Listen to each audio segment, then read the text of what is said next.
Have you ever had gravy that is just awful, turned out gray, didn't taste right? Hi, Uncle Bill Dube here. We're cooking gravy this week.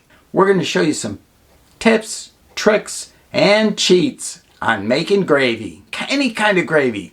Fish, turkey, beef, you name it. If you like gravy, this is the video for you. So stay tuned because each one of these little secrets builds on the next. Uncle Bill loves gravy. First gravy secret is online recipe. Here we have a recipe which I received via the Food Network. Classic turkey gravy recipe. Preparation time, 30 minutes. Total time is 3 hours. Here's the address right up here. I'm going to show you an easier way to make your turkey dressing. Stay tuned. You've seen one recipe I just showed you. That takes about 2 hours. This recipe is what I would call quick gravy. We take 1 cup of water,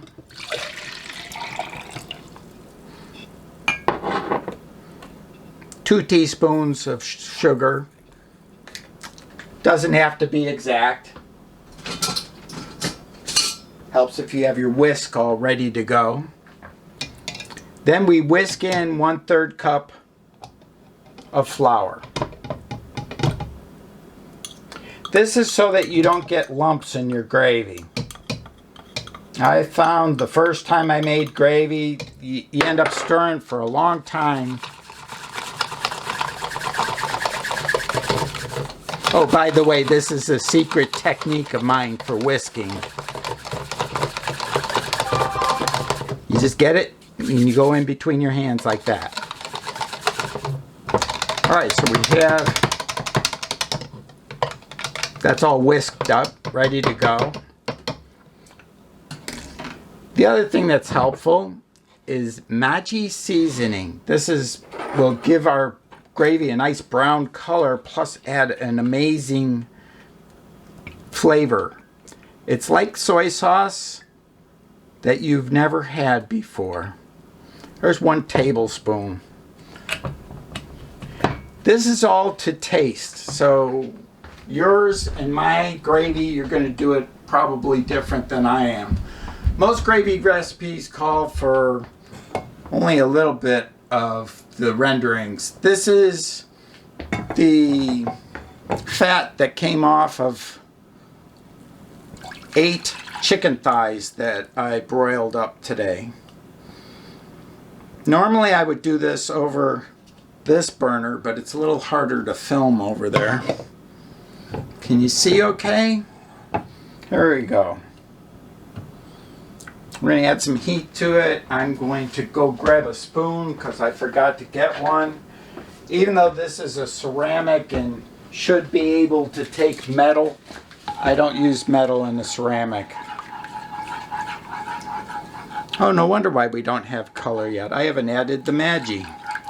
You see how that gives that gravy a nice brown color already?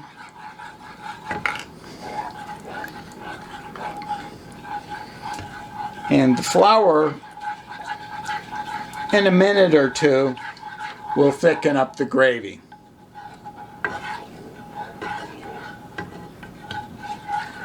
My first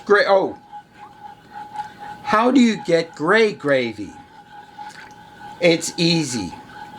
If you have a turkey and you decide to make your gravy in the same pan that you roasted your turkey, odds are high that you probably have some burnt drippings that came off of the bird.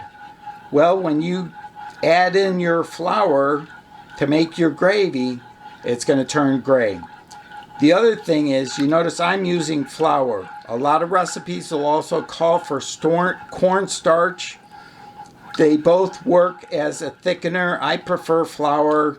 Some other people prefer cornstarch. Cornstarch will give you a clearer gravy.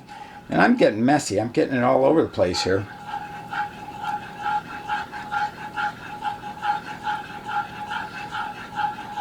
And if it takes too long to get thick, you just add some more flour. You could mix it up again in your little mixer.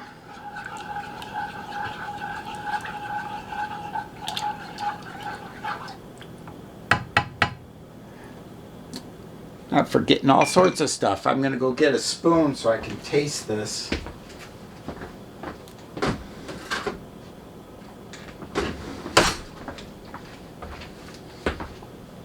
Actually, I'll get a couple. You can get these little shot glass type things over at Smart and Final, and this way I don't use the same one twice.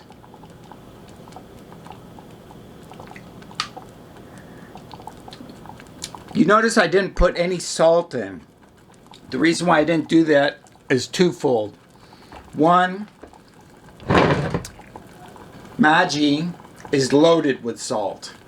And the other one is because I was cooking chicken.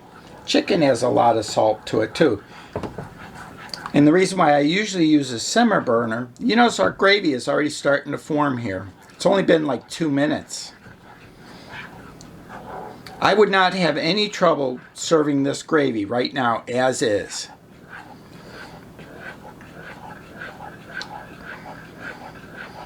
The reason why it's a little bit greasy is because it is.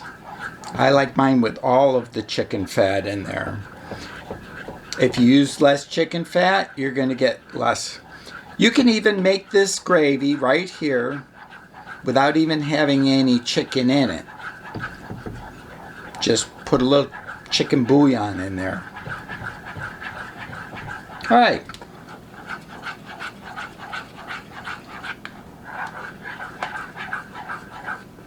I should have a timer. I think I'm going to do that in my next videos.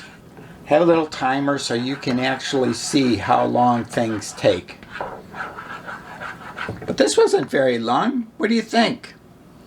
Wasn't 2 hours, and that is servable chicken gravy. You can do the same thing with turkey stock.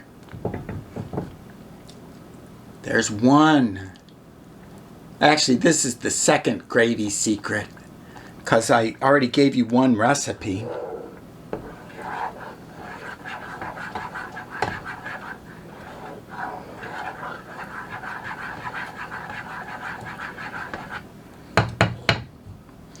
Now I'm going to let this cool, and then I will put it in a container and save it for another day.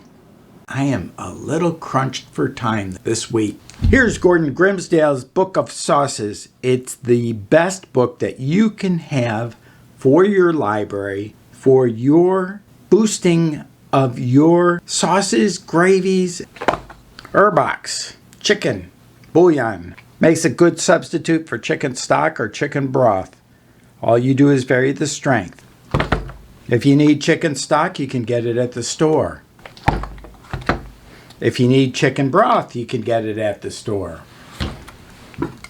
If you need chicken gravy, you can even get it at the store. How easy is that? Uncle Bill has all the solutions. Lastly, keep a packet of McCormick's turkey gravy on hand in case of emergencies. Here's a gravy cheat/trick. It's the reason why you want to make a lot of gravy when you finally do make gravy. Frozen gravy, which has been thawing out in the refrigerator to flavor it. As you notice, that gravy is very interesting. It's fun to vary and change a recipe to make it your own. Now I will take this on the stove and I'm going to stir it up, and I am a little bit rushed tonight because I'm getting ready for the holidays. I figured you might want to see what it looks like after all the lumps got worked out of it. Some of those lumps were actually just jalapeno seeds that I left in from earlier. Just a quick little mashed potato dish for dinner. Yum.